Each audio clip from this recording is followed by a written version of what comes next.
I will be where I want to be with acting, and I'll get into that later. And the only way it won't happen is if I quit or I die. And I'm not dying double digits, right? 100 and beyond, right? and I'm definitely not going to quit. So it's going to happen. You know, it's about being unavailable for any other option. But it is about having the belief, I think, and protecting it so much that you don't let anybody come in. And then this comes on to the big vision, which is powerful pictures. And this is what, like, keeps me up at night and is what fuels me in this. Powerful Pictures being this production company that only makes true story films. That is it. Just true story movies, right? And when I think about that, like, my heart's pounding at my chest, and I'm like, you know what, I don't care if I have to wait another 10 years for that to happen, but it's gonna happen. When you say, Perry, you can't do that, my dad's face appears in my mind, and I'm like, fuck you, Dad, right? Yeah, fuck you, I am gonna do it. When it came to abuse, it was from my step-granddad, right? So my nan's husband, so that would be my dad's stepdad. And I actually said the words that I used to enjoy it. And obviously now those have been tattooed in my brain. As a man, I enjoyed being sexually abused. So that obviously sparked depression. You know, half of my family are alcoholics, or drug takers or whatever. Lovely people, right? But they've got their own traumas, and that's their coping mechanism. And I'm like,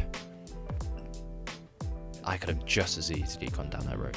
Can you keep moving forward, be unavailable. My business partner said this once, he goes, I'm unavailable for any other option. If you could speak to your step-granddad now, today, what would you say to him? So if my step-granddad was alive now, I'd ask him.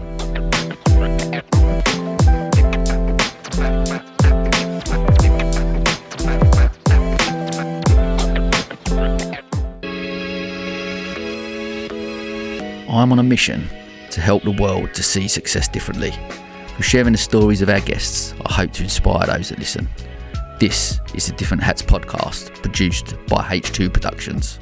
I hope you can join us on this journey.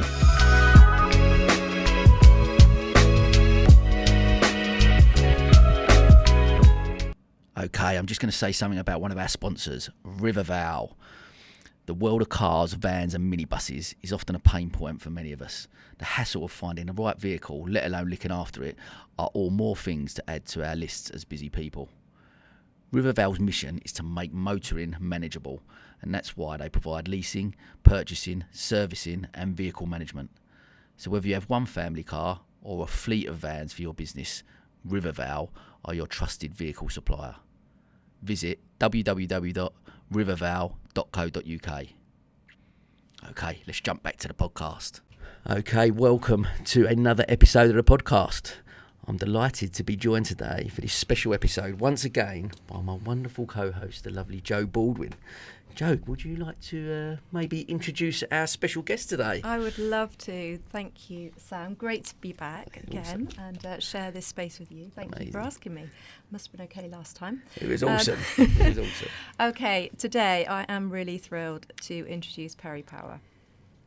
Ranking over 60 million video views and 260,000 followers on social media. Our guest today raises awareness of intrafamilial child sexual abuse and inspires survivors to break their silence.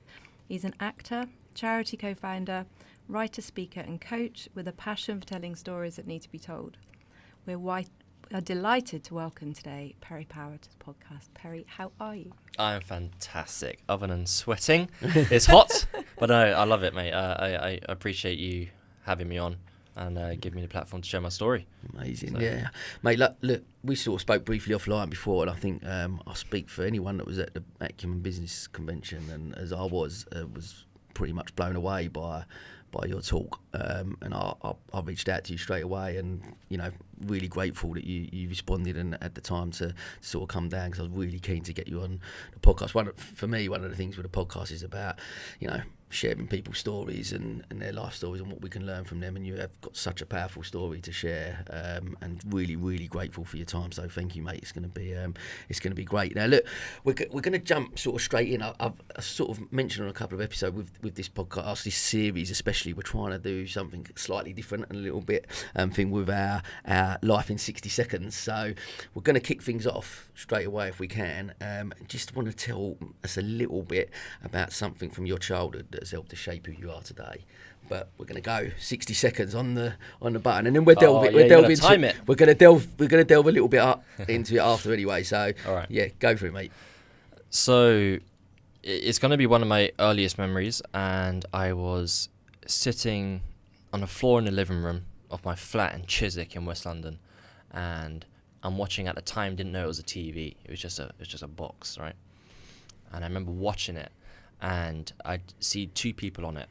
And I remember in my head, didn't know what acting was, didn't know what films was, didn't know what TV was, but in my head I was like, I want to be on that, right? And I always remember that. It's so strange, but I remember just being, I want to be on that. And then that developed then into being, yes, an actor, but more so being a visionary and holding on to that no matter what, and being resilient and not letting go of the vision that you had as a child. You know, many people will lose that connection, but it's holding on to that. And that taught me as an adult today to still hold on to the visions that you had as a child, as an adult. Love that. Brilliant. And bang on the 60 seconds. Look at that. Look at that. 6 mate. seconds to spare. Mate, that is awesome. Natural TV. There we presenter. Yeah, That's it. it's not his first rodeo. No, 1 minute wonder. Hopefully not. That's fascinating for me, actually, like, because so from that young age, having that, because I talk about this a lot, actually. It's really fascinating. I talk about this quite a lot, about people who from a young age have a dream and an ambition, and how many people actually get to later in life and lose that vision or lose that dream, or then don't know what they want to do, or that dream doesn't come a reality, and then they lose don't know what they want to do and feel a little bit lost. Whereas to have that vision from such a young age and follow that through and doing the sort of stuff I guess you're on now, that's incredible for people listening as well, like as a business people, whatever that is, entrepreneurs, having that dream and just holding on to that and that vision is such a key thing. Yeah, I think growing up, most people, there's always anomalies, but that most people always had a vision or a dream when I was a kid, whether it's to be a fireman or to be a pilot, or more so in the world, which is now more so me, in a world where it's like, okay, 99% of the population can't relate to being famous. They can't relate to being an actor. Okay, well, the only way you could be an actor is to be famous, right? So yes, it's nice to dream about it when you're a kid, but when you become an adult and it's reality, listen, man, you're not going to be famous. Nobody can relate to that pocket of the world, right? So because you can't relate to it, there's so much of a gap where then when you got the parents or friends and society being like, oh yeah, but we can't relate to that, so just, what's the point in putting all your eggs in one basket to make that happen? Because it's obviously not going to happen, otherwise more people would be famous, right? Or be an actor, be the singer, right? Be the athlete, whatever it is. And then they over time start to just fall into that same trend of thinking. And then I think some people live vicariously through their kids and make their kids try and do it, right? Absolutely, Or they sell themselves a story as a, hey, you know what, I shouldn't do it because, you know, it's very common for actors who then get a corporate career. Acting just didn't work out for me. Well, that's not necessarily the case. You just let go of that. You know, it would work out. Like I've always said, I will be where I want to be with acting, and I'll get into that later. And the only way it won't happen is if I quit or I die. And I'm not dying double digits, right? 100 and beyond, right? And I'm definitely not going to quit. So it's going to happen. You know, it's about being unavailable for any other option. But it is about having the belief, I think, and protecting it so much that you don't let anybody come in. Yeah. There is a belief that, and I believe it, is that we all proclaimed what we really wanted to be in life as a child. Because obviously when we're born as children, we have that innocence and we have that belief that we can achieve anything. And it's only life and training and conditioning from parents, peer key figures, that trains that out of us. But we've all got that Perry moment, as I'm going to call it now. But we've all got that in us. When we had that moment, we said, I want to do that with absolute conviction from the heart. And it's just wonderful that you shared that, because I don't think that's come up too much on your podcast. I've listened to most of these, and they're fantastic. But it's a really powerful point, and it's definitely something I question people a lot with when it comes to purpose and what they can do that's got a deeper meaning for them. Because your inner you that was always there from day one has always known. Yeah. And you've just gone right, that is it. But I love what you just said about the fact that you recognised it and you've said, I'm not dying and I'm not quitting. Yeah. It's harsh, but it's true, isn't Yeah. it? It's like, you know, and that's really powerful. But it's that and you alluded to it a little bit earlier, saying about resilience, like business, sport, acting, theatre, whatever it is, whatever path we decide to take, you've got resilience has got, and that's for me has probably been the biggest word that come out of the last few years with COVID, right? With people, we've got to show resilience as a human race, especially within the business world, that you've got to have that thick skin, you've got to have resilience, you've got to bounce back. But I can imagine, especially in the acting world, because there's a lot of knockbacks, right? A lot of auditions, and whatever path you're going on, that constant thing until you get that one break. My uncle, who is one of my best mates, 60 odd, but he'd been an actor for 30 years, never famous and big in that sense, but made a career out of it through advertisements, a few TV shows, the odd film and stuff like that. And I still look at that as amazing success. Like, he's an idol to me. I love him because he was the guy that had that dream, similar to you as a young kid. Our family we were Greek Cypriot barbers, and he could have easily gone down that route, and yet he chose to follow this path. And like I said, he made a living out of it for 30 years, and that for me is a success, following your passion and doing something you love. Absolutely, and good for him as well. Good for him. I'm having a lot of conversations at the moment about intuition, right? And blocking out all of the leaders out there, blocking out all the podcasts, blocking out temporarily if somebody doesn't feel like they have an intuition and I don't know what their own voice is, because it's filled with Grant Cardone, it's filled with Tony Robbins, right? But sometimes those voices sound like your own, so you're like, well, you don't know what to do, rather than trusting your own gut. And that, coming back to acting, is that growing up, I went to acting school and all that sort of jazz, and I was looking at what the norm is to make it as an actor. I was like, okay, well, that's the only path, so I'm going to follow that. What is it? Get an agent. Okay, cool. Then the agent puts you up for everything going. All right, fine. I'll go to this audition and dance in a room for a Kit Kat advert. I'm like, I couldn't care less about bloody Kit Kat advert, right? But why am I doing it? Because I have to do this, get my face on the screen for someone to then spot that, for me to get a film that I don't know, but then maybe up here, right? And then I did that for so many years, where I'm like, it got to a point where I'm like, I'm done, right? I'm just done. And back to the intuition. How can I make it as an actor where it's how Perry wants to do it? And then I remember it. Hardest decision, and it's been the hardest time of entrepreneurship. I'm like, okay, I'm going to make it as an actor by, instead of going down this path, I'm going to knock through this wall. I have no idea where I'm going, but I'm just going to follow the intuition, just trust that I'm going to end up where I need to be, right? Rather than got rid of my agent, right? Don't have an agent, act an agent, right? And I stopped doing all of the things that I didn't want to do. And I'm like, and then this comes on to the big vision, which is Powerful Pictures. And this is what keeps me up at night and is what fuels me. And this Powerful Pictures being this production company that only makes true story films. That is it. Just true story movies, right? And when I think about that, like, my heart's pounding at my chest, and I'm like, you know what? I don't care if I have to wait another 10 years for that to happen, but it's going to happen, right? And then I'm kind of jumping ahead here, but I'm getting a bit passionate. Powerful Pictures, right? And then when I thought about that, I was like, okay, how can I make that happen? How can I reverse engineer that? And then that's what caused me to create the publishing company, Powerful Books. Because if I help trauma survivors to turn their story into a book, that's going to be a true story. And then what happens, right? And now each book I can turn into a film. Yeah. And now there is no production. As far as I'm aware, and I'd love it for someone to bring me one, I'm like, okay, cool, yeah, that's fantastic. But when we talk about the big boys, there's no production company out there that's doing that, right? They get pictures of scripts onto a piece of paper, onto their desk. Okay, yeah, that sounds great. No, that's not good. But with us, we don't need any unsolicited pictures. We don't need anything. Why? Because we're generating our own stream of true life stories that deserve to be told, right? And now I'm like, little Perry, inner child Perry, just wait on a little bit longer, because you're going to be able to do exactly what you want to do.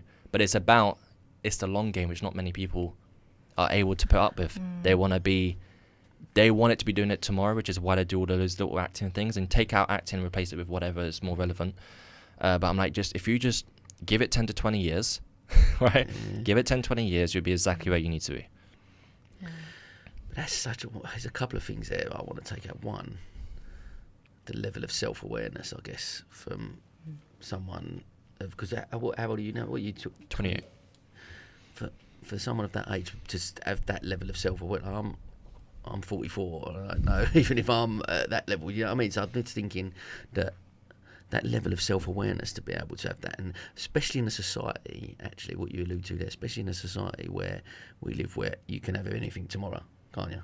Yeah. Amazon, go on, bang, I want that, get it, comes the next day. There's no, we're living in that fast-paced world where delayed gratification is not there. It's not anything. It's something I try and teach my kids about. But delayed like actually holding on for something, sticking to something that you really believe in and you love and that you really want to achieve and you want to get to. But and seeing that far away and knowing I'm going to get there, but there's a long journey to get there. But just holding on to that's such a brilliant message, I think, for any whatever business you're in, whatever you're trying to do in life, right? Just trying to keep hold of that. The other thing that jumps out of that explanation of your life so far is that you were told that it has to happen that way, and you opted for another way. You chose your own way and chose to define it. I think this happens a lot with business, with culture, with society. We get to say, well, if you want to do that, you've got to do this. You've got to follow these steps. And we both know a young actor, who's trying to make it, and he's exactly the same as you. Something has landed with him, and I'm sure you helped when you had a chat with him. But he has decided that he's doing it his own way, and that is it. He's not going to do kick adverts either.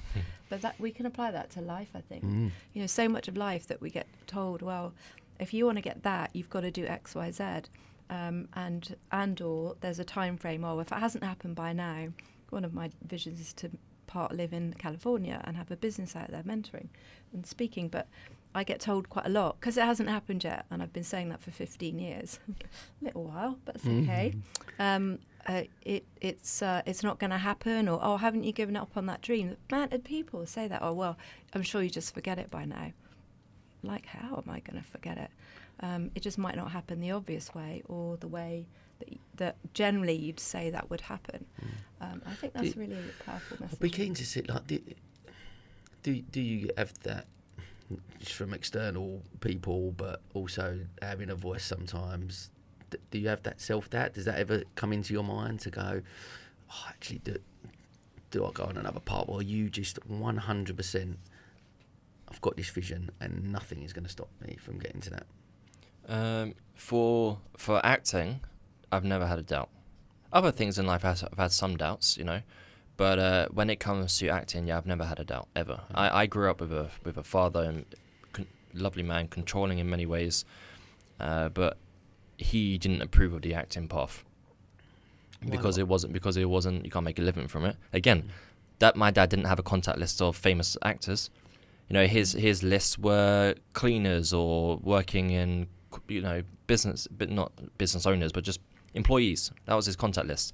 So why is he going to believe that his son can be an actor, right? So he was doing the best that he thought he could by trying to steer me down a path that where an income could, you know, is more secure. And I think I got daddy issues, right? And I'm very much if you say I can't do it, when you say, Perry, you can't do that, my dad's face appears in my mind, and I'm like, can you swear? Yeah, I'm like, fuck you, Dad, right? Yeah, fuck you. I am gonna do it, but for me to hang out 10, 20, 30 years to make something happen goes far beyond a fuck you, Dad. It goes beyond a, you know, this is why I'm on this planet, you know. And I remember I got two cousins, they're brother and sister, and you got Greg and Becky. Greg directs films, and he has for donkey's years, right? And then Becky was a producer. She doesn't do it anymore. But I remember as a kid, I don't know how old I was, maybe 10, 11, 12. I wasn't older than that. I remember my mum took me to have coffee with Becky. And at that point, she was very much in the industry as a producer. And I remember saying to her that I want to act. And she said to me, and I always remember this, sticks out. She goes, if there is an inkling of anything else that you also want to do with acting, don't act. Because acting is the hardest profession you can ever break into. And if there's something else that you want to do, like, I want to act, but I really also want to do this, like, I don't know, be a policeman, right? Then just be the policeman. And I remember when she said that to me, and I didn't go away and think about it, in that conversation, I was like, no, I don't care. Like, I don't care how I don't believe because something's difficult is a reason maybe why you shouldn't do it. No, it's just more of a reason to find that little hole in the wall and just smash through that, you know? And, so when it comes to that, I've never had a doubt. I can't put it down to like a recipe or this is what you should do. It's just in me. I can't. No idea. But I Do you think it's a physical feeling? Because I don't know. I think that feeling I'm getting the sense is like your physical. It does take it's over in your my heart. Yeah. It's a physical presence. Yeah. It's not just a thought in your head. No. Which can be whimsical and be like a cloud and just flit off somewhere. Yeah. It's like a feeling, isn't it? It's a feeling. It's conviction. Absolutely. I two things here. I've always got a thing whenever I think about, because I'm a massive visionary, and I could be so content just sitting there where people need a phone. I can just sit there and close my eyes, because my whole brain is movies. Whenever I need to think of something, I go into a film and I see the scenes, whether it's my future or something else, and I always see a scene where I don't know what film it is, but it's a film where we got a showing in a cinema, and I got a cap on, right? Nobody knows it's me, and I look around and every seat is full. And I'm looking around, and I know what they're about to watch, right? I'm about to cry because it gets me. And I know what film they're about to watch, and I know that they're going to be inspired, and they're going to leave that cinema screen, and hopefully can impact them in some way. But I look around, I'm like, every single person has a different story from a different walk of life. They're different skin color, different generation, different culture, but they're all been brought under one roof to watch a 2-hour film, right? And that for me, I'm like, fuck, man, like. Wow. It's just, like I went to see Mission Impossible a couple of days ago, and I was sitting there like, Mission Impossible, great film. I was like, but I don't really care what film I'm watching. The fact that I'm sitting here and I'm watching a story on the big screen, it's just. Yeah, there is something magical about movies that they take you. They play with your emotions. It's the same with any form of storytelling, I guess, and whether it be a book or like for me, there's something recently. I'm a massive Charlie Maxey fan. Well, I've watched The Boy, the Mole, The Fox and the Horse. I don't know if you've seen it. No. It's a children's book that he brought out, and he done an animated film from it, come out at Christmas, and he won the Oscar for it this year. And it is unbelievable. Like, the powerful message within it is all about, about love, really, and why we're here. And I'll get a bit soppy. That's who I am, I guess, and wear my heart on my sleeve. But it was just the mixture of emotions that evoked in me from watching a children's film. And I was like, and I read the book to my kids most nights, and because there's such a powerful message in there. And I think what you're talking about, and what I think is fascinating as well, is that to create something where, like you say, you bring people together and it will evoke emotion, and that's what movies are able to do, aren't they? And stories are able to do, and that's something so special. And there's a lot of true stories out there based on a true story. What does that mean? I mean, does that mean like the 5 minutes at an hour in were true? And I think there's a lot of interpretation of true stories that certain broadcasting companies get hold of, and then they kind of manipulate, and you hear it quite often, that's not quite what happened. But the fact that you're going to be true to a story is really, really powerful. Should we move on to yours now? Yeah. Can I just start with, though, first of all, that obviously we are going to be talking quite in depth here, probably, about a very sensitive topic. And as we recently, we'll go into it in a minute, but at Acumen recently you gave a talk on your story about familial abuse. And as I know, having published Being Fine book, and so many conversations that have come out of publishing a book, sharing really painful but powerful stories. If anyone is listening to any of what they're about to hear, or that they heard from Perry, obviously at Acumen, and need support, then please reach out to someone. Reach out to the person you can trust and that can hold that space. And obviously, if anyone is really, really I don't like the word triggered, because it suggests a bit kind of like violent, but if anyone is sparked off by anything that they hear, that they please reach out, and either, if you need to, talk to them at Samaritans 116123, myblackdog.co are an incredible online peer-to-peer support, or your GP. So please, if anything happens during this, what you're about to hear, that you're impacted by on a deep level, either reach out to any of those, or obviously, thankfully, Perry, bless him, has opened his heart to anyone who is also going to break their silence. Over to you, Sam. Well, mate, look, like I say, it'd be great to talk about, for you to share your story and, about the abuse you received, obviously growing up, and what you sort of shared with us at Acumen, and that in your story. If you can, just talk us through that and what happened there. Yeah, Yeah, for sure. So my biological mother, she walked out when I was like 4 or 5 years old, and I would see her maybe like once a year, twice a year. And as we went on and went to like once every 6 months and once a month and once every 2 weeks, we got a great relationship now. She's a lovely, lovely woman. But yeah, so it started off with that, really. That's kind of like where the trauma started, the abandonment, mummy issues, that type of thing. And then my stepmom came into the picture a couple of years later, a South African lady, and then they got married in SA, and I was the best man at their wedding, which is cool. And but the when it came to abuse, it was from my step-granddad, right? So my nan's husband. So that would be my dad's stepdad. And I don't exactly remember when it started, but I do know that it went on for at least a year or so. It's quite a few different instances. And it came to a stop because there was this one situation where we was in the living room. I was on my step-granddad's lap with a blanket over us. My stepmom was on the couch opposite. We were watching TV, and he used to always smoke roll-up cigarettes, and he would always like smell of fags and stuff. And he had his hand over the arm of the couch, and he dropped the cigarette onto the floor. My stepmom saw her out the corner of her eye, and she doesn't take much notice. She carries on watching TV, and then she is like, well, why is he not picking up the cigarette? Because it's burning a hole in the carpet. And then she looks up, and she just sees a bit of movement, but that movement just triggered something in her to stand up, walk out, call me out. She then takes me home, and she tells my dad. My dad confronts me, where he was actually going to have a go at me, right? And my stepmom was like, well, why are you going to have a go at him? He hasn't done anything wrong. But my dad was a very, very confrontational East London Cockney geezer, right? Yeah, and he did confront me, and that situation there was traumatic for me, not because of the abuse, because of how my dad reacted to it towards me. And he questioned me, asked me what had happened, and I told him about that incident. And then he says, right, you're not going to go to school and tell your friends, you're not going to tell your mum, your biological mother, you're not going to tell anyone, you're going to keep this at home between the four walls of this house.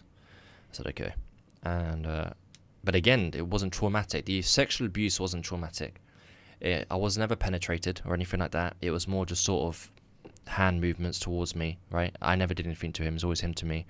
But I just thought it was like I just thought it was love. I didn't think anything of it. And obviously the grooming came into that, taking me to the pub, let me drink his Guinness and stuff like that, right? Things I'm not meant to do to position him as the cool guy of the family. Where my dad was the villain, he's the hero.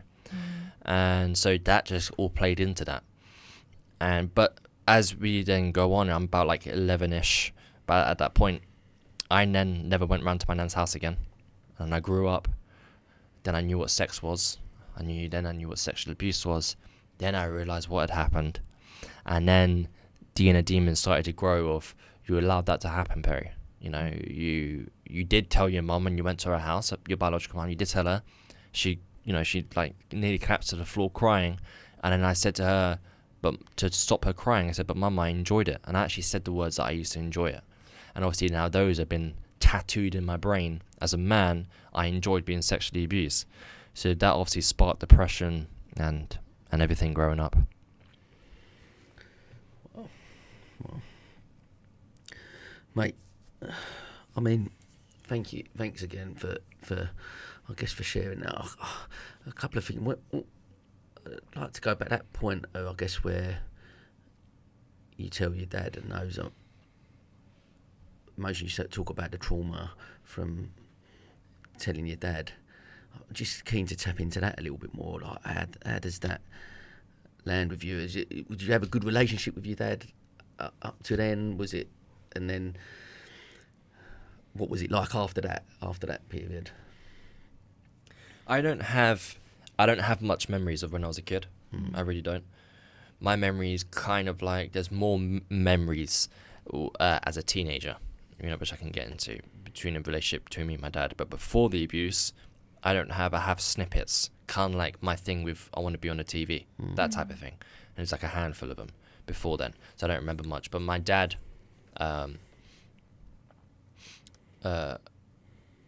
my dad was a very controlling man. He always used to tell me that he grew up where his mum and his stepdad were alcoholics. They were massive alcoholics, and he would be at the house and he would cook the dinners. He would clean the house for them to come back. They didn't really show him love in the way that he wanted to, and they had no control over my dad. Right? If he was to go away for a couple of weeks, I don't care. So my dad always said to me that he parented me in a way that he wished he was parented. But then how that came across to me was, if I ever wanted to go out with a friend, I got to tell him who the name is, who's his parents, what's the numbers, this is the time that I'm going out, but this is the time you come back. If you're a minute late, you're grounded. And I spent more time in my bedroom. And his thing was, he would off to your room, and I can't have anything in the room other than pen and paper. That's why I'm a good drawer, right? Because that's all I did. And all I had was pen and paper. And my dad he would hold grudges, and if I had ever done something wrong, I don't speak to my dad. He would never speak to me. Even if I tried to say something, he would ignore me. And I wouldn't be able to come out my bedroom. If I went to go to the toilet, I have to ask permission, right? Can I leave my bedroom to go to the toilet? And sometimes I remember, like, if I wanted to really, let's say it's gone a couple of weeks and I haven't spoken to him. And it was crazy when you really think about it, right? And I would have to write a letter. I wouldn't have to, but that's how I found worked. I'd write a letter, and then maybe I'll slide it, or I'd leave it in the kitchen, and then give it a couple of hours, or later on that day he's read it, and then he says, you can come out your room now. Then we give each other a hug, and then I'll say, I'm sorry, Dad, and he goes, okay, and then back to normality. And that was very much the punishment teachings of my dad as a father. I can really see why the breaking the silence came out, because obviously that's what you did, wasn't it? It sounds like you lived a lot in silence with your dad, rather than being able to. And I've heard your story of when you got robbed in the park by the kids. And you went back home, and it was always about the fact that you got kind of disrespected, rather than let's talk about how you felt.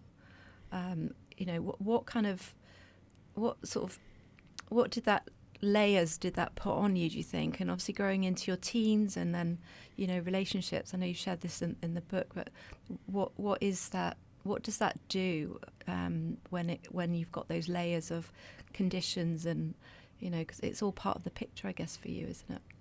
Yeah, of course. I think that growing up, it caused me to see, like, if I was to at the top of the paper put man and then draw out what a man was, it was someone who doesn't get disrespected. It was someone who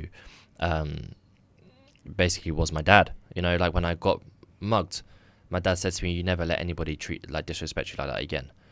And which is crazy, because I was like, well, what should I say? No, even if you brought out a knife, which is common in London, you know what I mean? But I think that the good thing is, because I could have easily turned into being a guy who bullied other kids at school, right? Because in a way, because I love my dad so much, and I hate to put him in a certain light. In a way, it was almost like there was a bit of bullying, in a way, between me and my dad. And so I could have become the bully at school. I could have beat up boys at school, because then that would make me be the man that my dad wanted me to be. Now, there's always been thoughts in my head to play out that character in life. Luckily, and that's all I can put it to, that never happened. I've never been in a physical punch-up in my entire life, right? I'm a lover, and I always have been. But in my mind, I've beaten people up, right? Because that's my dad. That's my dad, and that's kind of there. But I'm like, Jesus, it's like somebody punches me in the face, and then I say sorry to them, for my face being in the way, right? Right?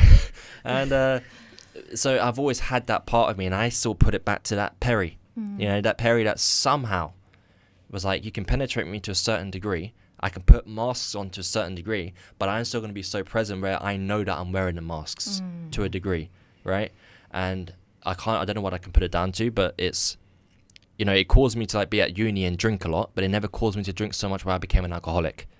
Things like that, for example, where I do it to a degree, but I don't go all the way, because that child, that Perry is there, that knows what the reality is, and that's his dad was wrong, But again, for me, listening to that and thinking again back to the level of, I guess, of self-awareness at such a young age, to be able to recognise that how your dad was treating you to the degree, or that type of relationship wasn't right, or wasn't necessarily what the type of person that you wanted to be. So you could have, like you said, how many people grow up in a certain environment, and it's a cyclical thing, right? They see their parents are alcoholics and they follow that pattern, whereas you've made a choice that I don't want to be that person. That's not the person. You're looking at your dad and thinking, you've obviously, like you said, you speak about, I've read in a book, and you spoke about at the Acumen convention, and just now you mentioned how much you love your dad, but you looked at him and thought, that's not, I don't want to be that man. I don't want to be like that. And I guess that comes, you go deeper and you look at his upbringing potentially, and that's learned behaviour from him, maybe his stepdad or his father as well, and how that sort of filters down, and that's what he knows, and he thought, I need to be that person, so I've got to be this hard geezer type person. But you're the one where that's stopped, where you've gone, and that takes again that inner strength, I guess, to go, I'm going to go against that, because I don't think that's the right way to do things. Yeah, and it's early on, I'd never made those conscious decisions, but subconsciously those decisions had been made somehow, because if they hadn't, I would have gone down that road, for sure. Half of my family are alcoholics or drug takers or whatever, lovely people, right? But they've got their own traumas, and that's their coping mechanism. And I'm like, I could have just as easily gone down that road, but... Yeah, I mean, I'd like to just sort of mention, obviously, we heard you at the Acumen Business Convention and Sharing, and quite a lot of people came, I spoke to afterwards, and some people were really, everyone was impacted, obviously, on different levels. But some people actually were really quite, almost slightly found it so difficult that they found it offensive. And only from a point of, obviously, we can only come from where we're at. But obviously, it triggered in them, it sparked off in them some hidden emotion that they just couldn't cope with. And what I'd like to just come on to is, obviously, your TED Talk got banned, which is really interesting in itself. And just quickly, if we could just tap onto the fact that familial abuse isn't talked about much, and people do find it really difficult, but I feel like it's an important time to just talk about that, and just, could you just explain a bit about that, what you experienced, and also what you think is happening there on a bigger picture of why that TED Talk did get banned, and why, in a way, you were trying to be kind of hushed up, again, I suppose, arguably. But can you just share a little bit about that? Because I feel like it's kind of really important. Yeah, and it's interesting because it's 2 or 3 months ago, I had a woman message me on Instagram, a screenshot of her TED Talk about child abuse, and hers was unlisted as well on YouTube. She goes, they've done it to me too. She goes, how did you get yours listed? I was like, create a campaign. I banged on their door, like, hey, pack it in, right? List this. And so I done a TED Talk, that was about my story, and it was interesting because it was in partnership with a university, and then it was like ready to be aired, and then the guy, the organizer, reached out to me and said, hey, just to let you know that your TED Talk is done, right? But they have said that because of the nature of the content that they've unlisted it, but here is a link so you can at least share it with people who, like, directly, as opposed to it going viral. And I was like, huh, okay. And for a brief moment in time, maybe for like a 24-hour period, I just sort of forced myself to just be okay with that. And I think I woke up the next day, I was like, you gotta be kidding me. I said, absolutely not. And then I reached out to the guys, and I said, hey, you need to get these guys to listed because that's bang out of order. And then they said, yeah, no, we agree, but they're just not getting back to us, and the communication has stopped. And then I gave it maybe about a week, and nothing had happened. I was like, okay, now I'm gonna take over.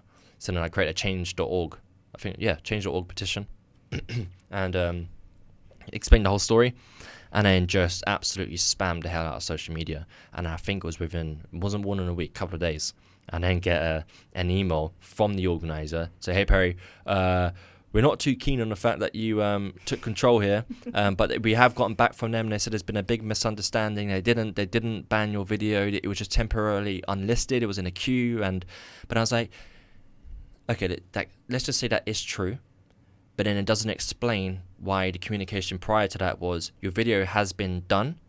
here is the link for it to be viewed privately. There was no, it's in a queue, here's a link for now, but give it X amount of time. There was no, if that was the case, then that communication was extremely poor.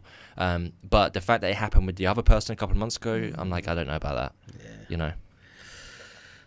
No, of course, it's a sensitive subject, and we understand that. But as we've alluded to offline beforehand, and the fact that you was able to break your silence and share it in a book, share it online, share it via social media, that, like you said, how many people have you given the permission to be able to come out and do that? That were living in trauma, maybe, that are suffering in silence, suffering on their own, and you've given them the permission to be able to come out and do that. Like that, that's changing people's lives, right?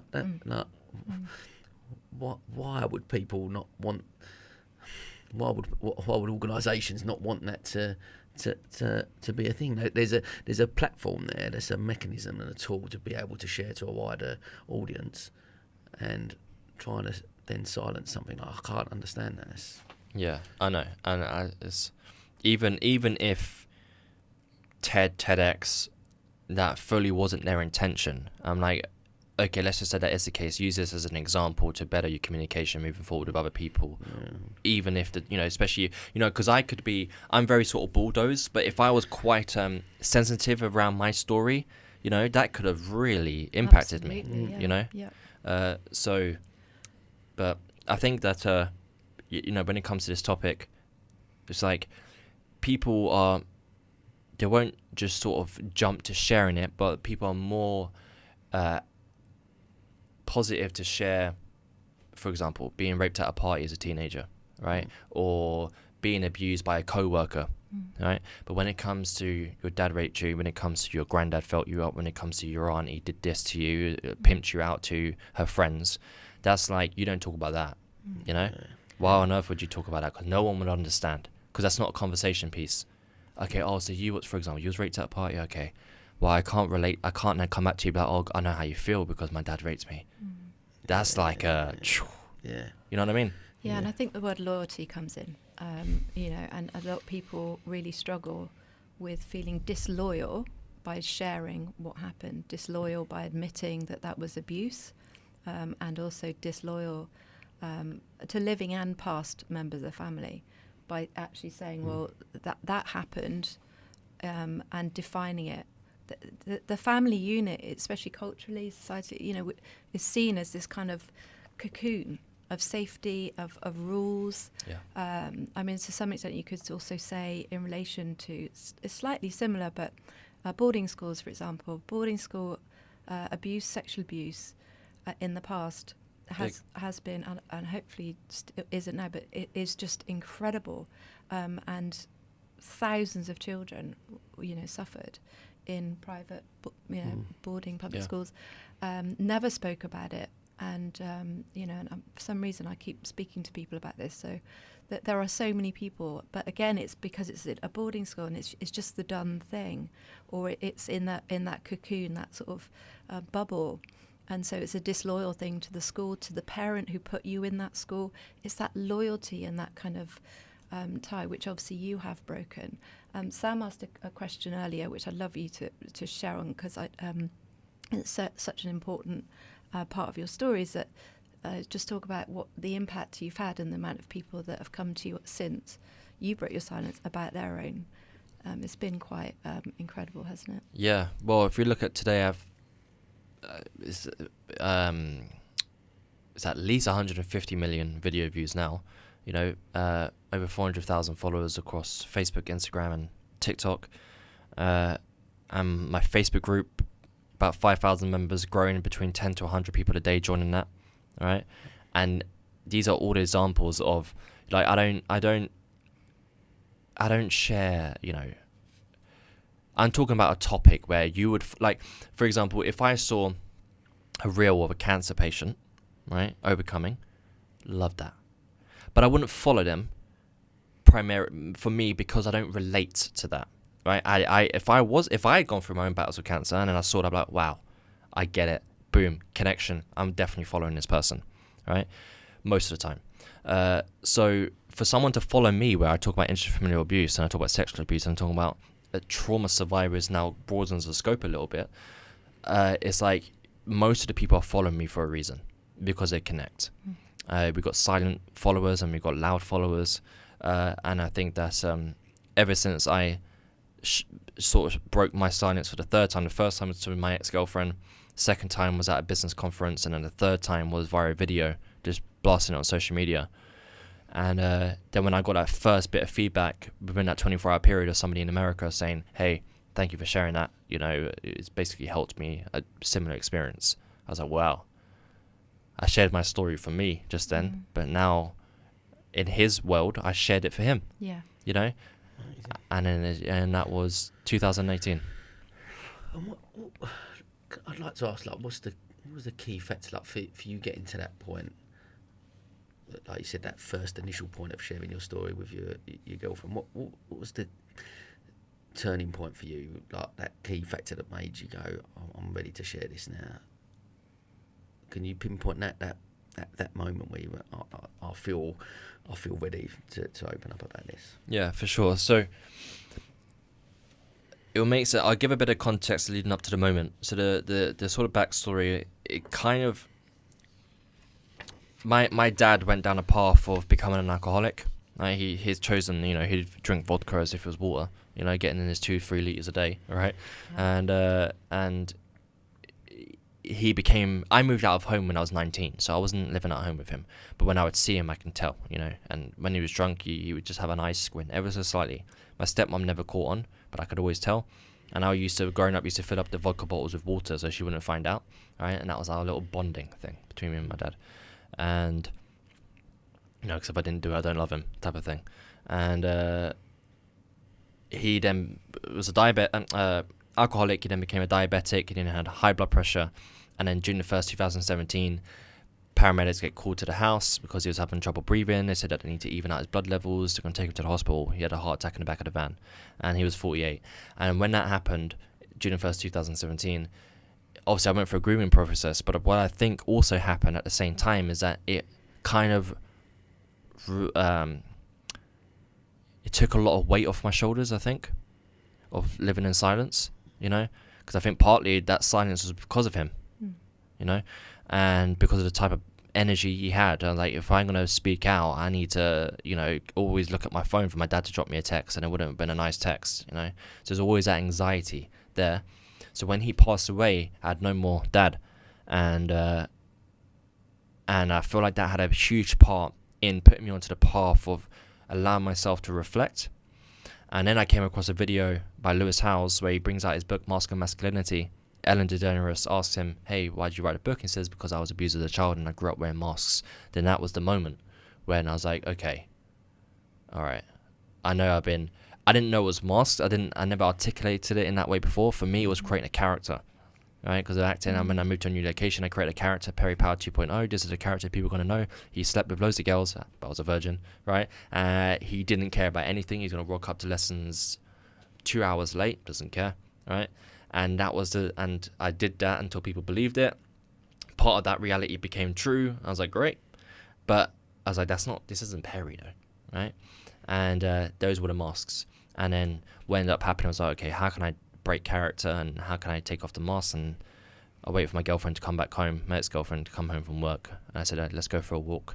And then that's when I told her about the abuse. And that who she started dating was the character. It wasn't the actual Perry. How many of us have got 2.0 version? Yeah. We're running on. Yeah. We can use it to our advantage, you know? Yeah. Absolutely, but there's, like anything, there's pros and cons. Like, that character really helped me with a lot of situations, I won't lie. You know, with confidence, within the moment, you know. But there was a lot of negatives to that as well. It's really fact that, again, I've just done some work with some guys that Inside Stories were like unlocking the definition around the podcast and what it really means. And we was talking about the entrepreneurial journey, but life journeys and people in life, and talking about multiple persona disorder. So not personality, but persona disorder. But actually, as people, especially I relate to entrepreneurs because I am one, and I talk to a lot of entrepreneurs on it. But actually, that we go into these different spaces, different events, social media, and we wear these different personas, as you mentioned, these different masks that we put on. And actually, one of the lessons and things I'm learning listening to you talk, actually being true to ourselves and living our true authentic life is what we ultimately we want to try and achieve, right, in life, and how we can, the things that we can do to try and come away from living these different personas but just being who we are 100% of the time. That's surely the goal for all of us, right? Yeah, I believe so. It's the only way you come back to intuition, following your own path, where you know, that's why you get people who are completely broke or don't have a house, but they're happy. Yeah. Why? Because they're in alignment with themselves. Yeah. And you have people who are rich who aren't. You know why? Because they're not in alignment. Yeah. So I think it's everything. Yeah. Yeah, no, Go I on, just sorry. I just was going to hit on like the word consciousness, which has come up a bit. It seems like you kind of at a very early age you developed your conscious awareness to know when you're being truly you. Because I think the idea of us being real and being, I don't think a lot of people know who they really are, but we can tell when the voice that we're listening to and the voice we're acting upon is the real us. Does that make sense? Yeah. So It's a feeling that you can't it explain. It is, and it's got a different. I think it's got a different presence. It's got a different tone, or a different feeling, or a different resonance. I would suggest, but that's the key to all of it, because obviously it's all you and it's all us, and every personality persona we create is all us. But the one that is true to ourselves and true to our intuition, that has a different voice. And it sounds like you really tapped into that voice really early on, which some of us are Still searching bit for. older than you, Yeah. and still, like, allowing ourselves. I'd say we all know it exists, but allowing that voice to be the leading voice is a really quite different way of living life. And it's really, I've heard, you and I have spoken many times, and but it's just really, really powerful to hear that. Cool. We're coming up to, I just want to interject now just with our second part of our life in 60 seconds, if we can, and we're going to do, this is the next part of the thing. So I just want 60 seconds, tell me about a challenge you faced in your life and what you learned from that experience. Going to time him again. He's a pro. Don't need it. Come Not on. We don't needed. need, yeah, Right. we learned from the Professional first one. TV actor here. So a challenge that I had in my life was when I was about 5 or 6 years in entrepreneurship. I was living in a house with no furniture, sleeping on the floor in a sleeping bag. And it was me and my dog. And I had just given up a business that was generating about, 5,000-6,000 a month, roughly. And I left that to my old business partner, because I come to a point where I'd realised after 5 or 6 years of going into business to finance a way to act, I hadn't once stepped foot on a stage or stepped in front of a TV, in front of a camera, right? So I was like, what's going on here? So I left the business, and then that was the darkest year of my life, because even though I know what I wanted to do, I still felt like I lacked purpose, I lacked drive, I lacked passion, and, suicidal thoughts was through the roof, and I ended up putting my dog down that same year as the darkest year of my life. But what ended up coming from that was the book and was the charity. I had to absolutely have my back against, so I'm going over 60 seconds here, but listen, I had to put my back up against the wall, but the absolute definition of a back up against the wall. I had debt letters through my car was clamped outside the front, and I had to have my back up against the wall so much where I'm like, where on earth do I fucking go?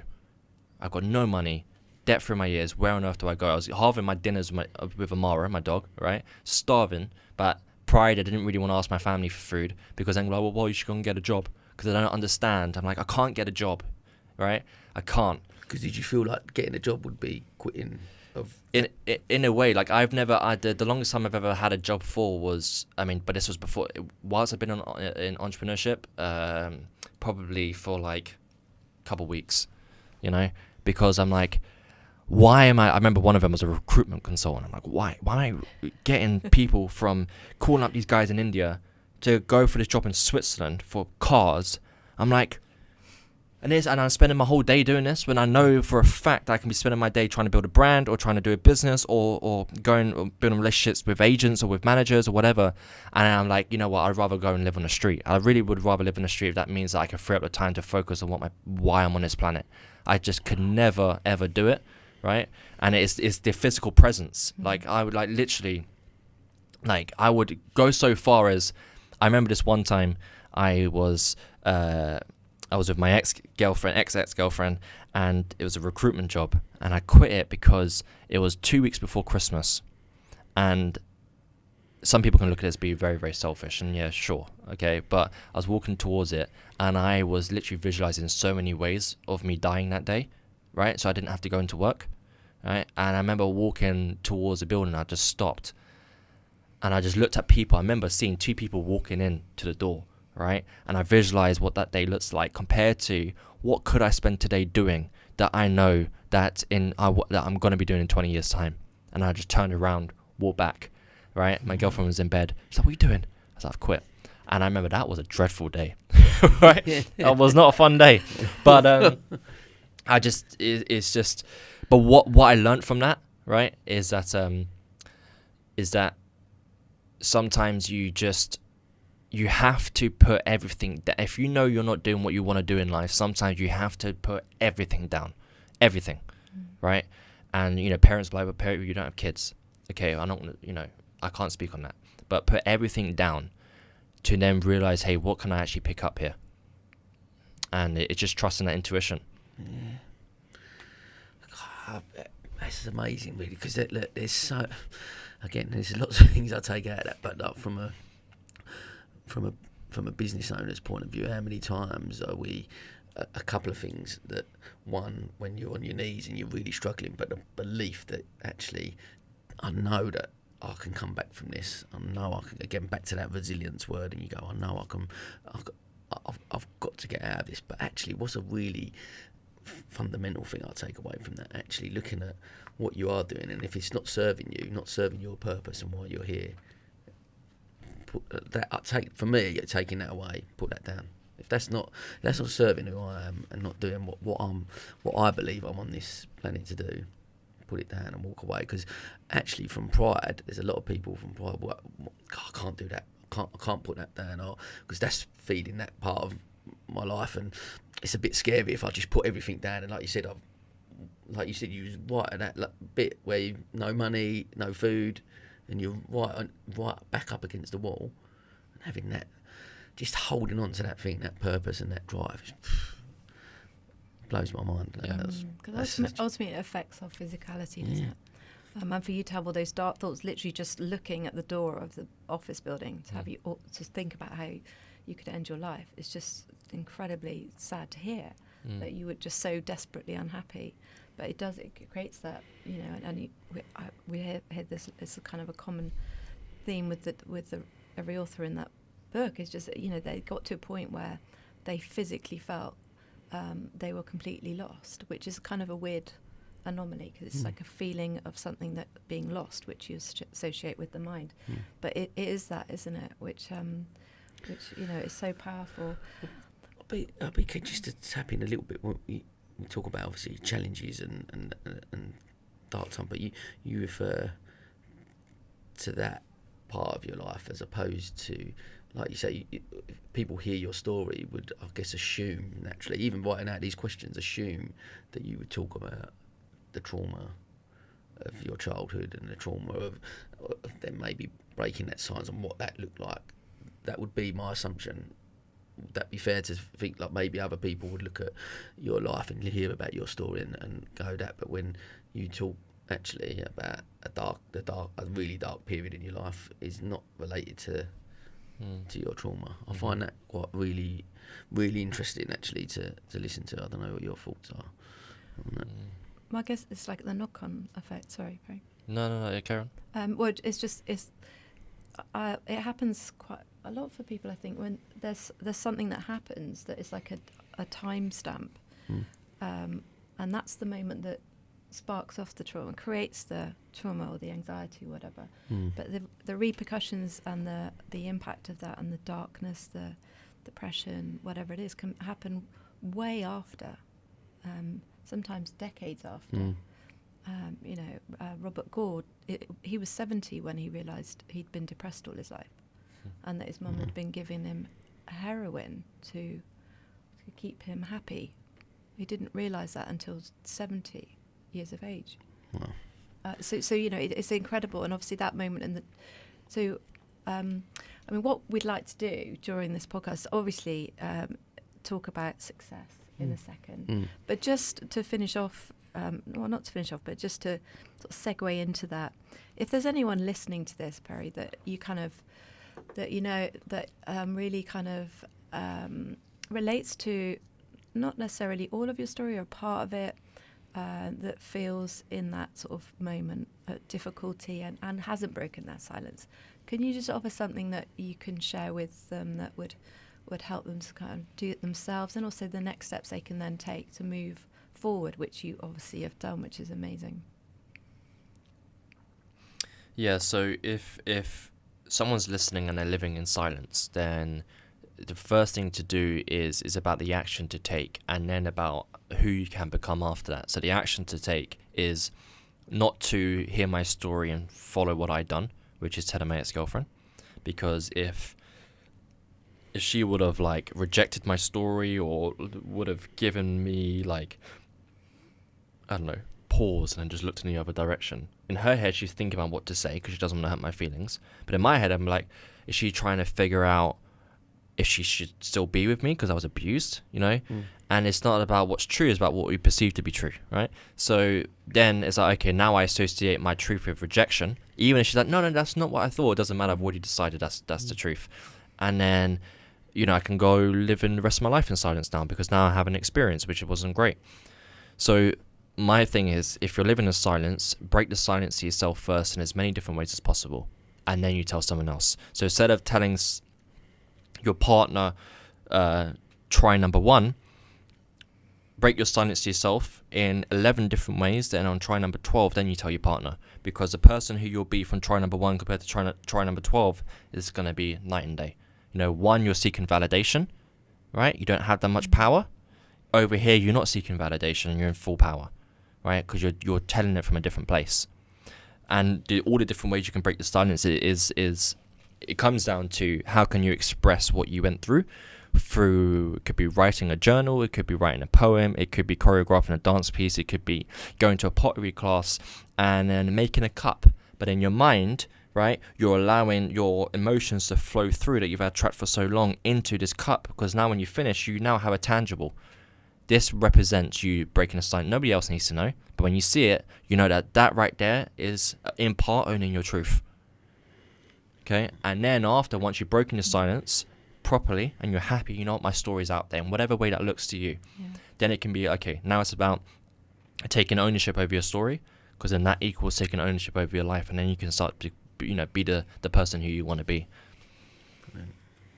Brilliant, thank you. I think it's just really important to offer that, and obviously you've gone on to do incredible things, and there's so many pots you've got on the boil. Can you just share with us what you've done with your message, if you like, and where you're looking with your career, and what's going on for Perry right now?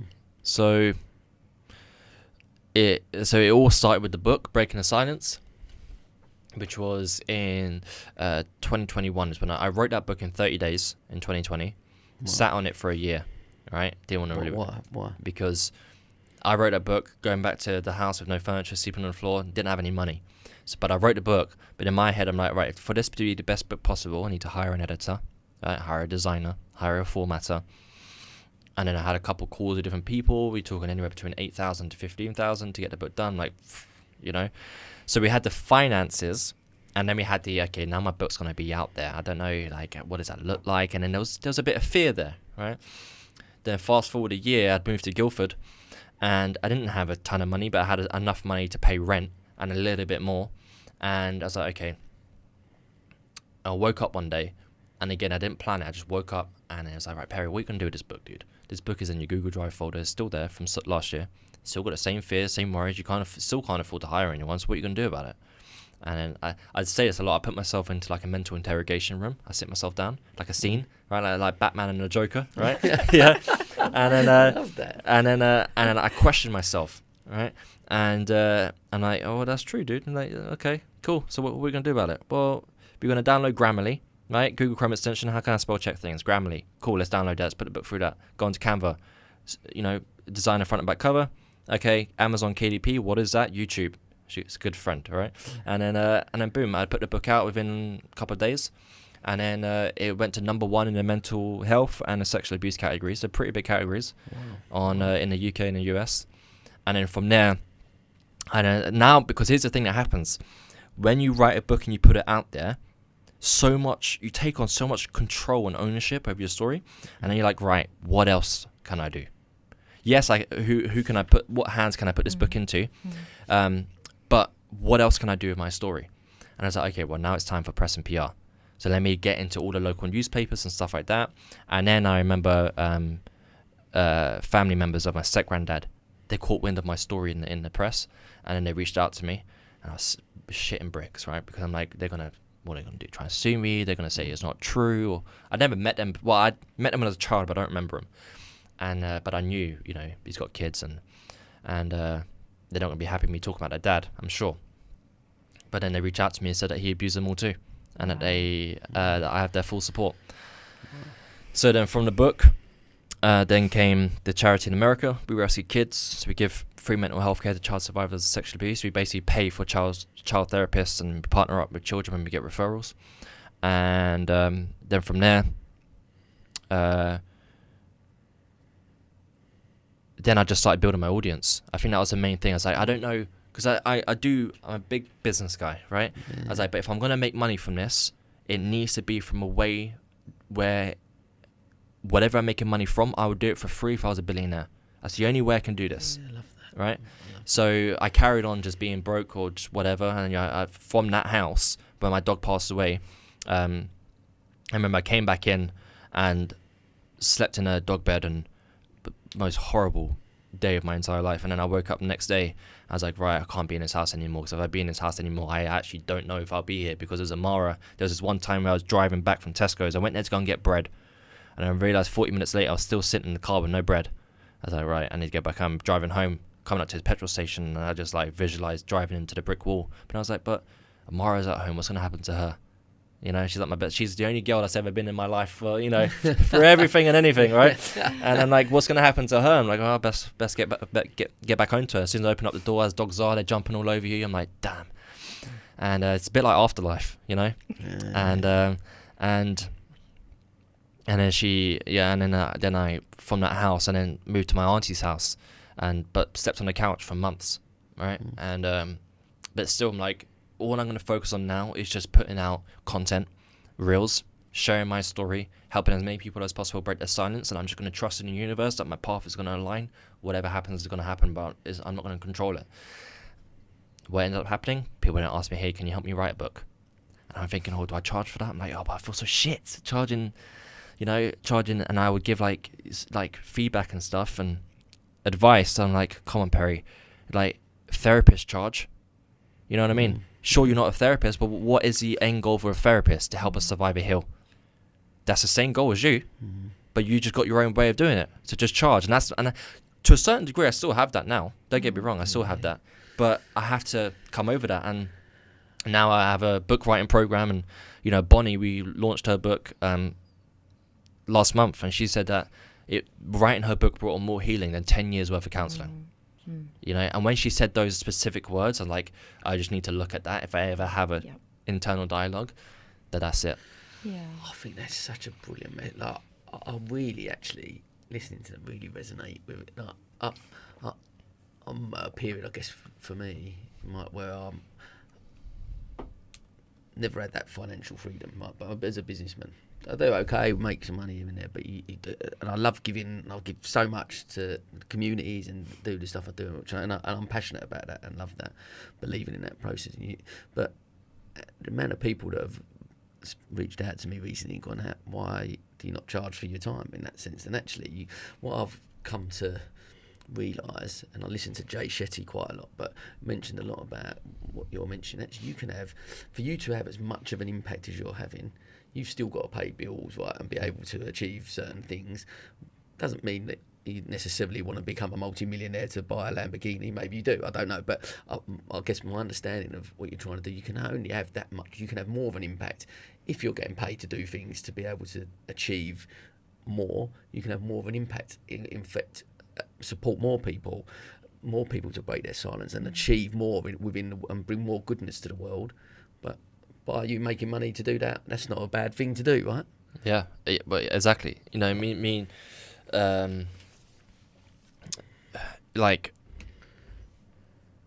it's definitely a huge, people, as you said, Jay Shetty, they all talk about, you know, like you have to charge for it, otherwise you're gonna have to go to a corporate career, for example, right? And then you don't have the time to, but me now finding a way where I've earned income from from powerful books, I'm like, okay, so I don't have the financial stress, and I've had that for nearly my entire life, and it is fucking, It's hard. yeah, it's difficult. It is difficult. It is so difficult, and it sometimes it forces you to make decisions on what can bring money in, you know, and now being able to have this where people, it's just, if I was a billionaire, I would literally do this for free. And you don't get me wrong, like I just went for a meeting with this app team, and they're like, do you see this program that you got now being a hell of a lot cheaper to a broad range of people? I said, with time, yes. I see myself having a scholarship program as well where people can come in for free. Like my last business, I wasn't thinking like that. You know what I mean? Because I wasn't fully in line with it anyway, so the only thing I did focus on was money from it. But now I'm making way more money than I did with the last business, and I don't care about the money, right? My editor, I'm paying her, boom, and my goal is I want to make her get paid very well so she can do this full time, and like, do you know what I mean? And I'm just worried, thinking about her more than I'm like myself. And I just here's the thing though, with money, I've always been like this. I'm like, the money's gonna come in the acting mode when I do a movie for 20-30 million, you know, and I take a small percentage of that, and I'm doing a couple of movies a year. My finances are gonna be taken care of then, and I'm happy to wait until then. So it helps with me with making the right decisions now. I think it's a big challenge with people that work from the heart space, is how I would term it. You know, and you do, Sam. You, like, I see you doing all these incredible things. This man does so much for charity. But when you come from a heart space, it is because you're doing something that you feel so passionate about, naturally encompassed in that passion. You know, and ideally we'd live in a world with no money, kind of, maybe, anyway. But we don't. And actually, also, I think that there's a real importance about value. And you've got to value yourself, and that means keeping a roof over your head and putting food in the fridge. And so if you don't have that own value about yourself, then what does that say? And we can create our own life anyway. Nobody's judging, really. We think we're people being judged. You know, I've been mentoring for 15 years now, and I've just really getting my head around the fact that actually, yeah, I can charge. Not only can I charge, but if I charge certain people, then I can mentor other people for free, which is what you're saying. Yeah. And that, for me, is the ideal scenario. So it's really important that you value what you do, and also you can tailor that, like you've done. I remember having that conversation with you. Do you remember? This was way back when you said, "Oh, well, I just love doing this." I said, "But Perry, you need to earn some money too." And the thing is, what you bring to it adds different value, because there are loads of people, you know, helping people publish their books, but what you bring to the table adds a new lot of value, and that has its own monetary value, because that's the system that we live in. That's it. Yeah, and I will confidently say that no one out there is doing what we're doing. No one. You know, we're not. I don't even like to put on a title that I'm a publishing company, because when I say I'm a publishing company, then boom, people have expectations, because it's what publishing companies do, right? And I'm like, no. I kind of stayed up with a coaching program. You know, with how we are. And, you know, we'll guide survivors from the beginning steps to figure out what their story is, figure out what their message is, figure out the book structure, and then boom, then you start draft one. All whilst having so many coaching calls and workshops to help you on your healing journey. I'm like, there's no one doing, you know, what we're doing. And It's creating a lot of impact. Mate, it is. It's incredible. It really is. It's, like I said, it's inspiring to hear. Like you said, hearing you talk and was blown away by your story and how well you shared it and how powerful that was. But actually, it's been great getting to speak to you now, and from a business point of view as well, as an entrepreneur, and as well as looking at that and the lessons that so many people will take away from it. And a big thing for me is the visualization, like power pictures. Is that right? Powerful pictures. Powerful pictures. Yeah. Watch their space. I'm telling you, this is coming. Yeah. I can't wait to be sitting in that movie theatre. I'm going to be one of them people sitting in that movie theatre. Oh man. I had this guy on my podcast once. Listen, there's a couple of things I'd love to just touch on just as we're coming to the end now. There's one question I'd like to ask. Just if you could speak to your step granddad now today, what would you say to him? No, I'd say, what's your story? Really?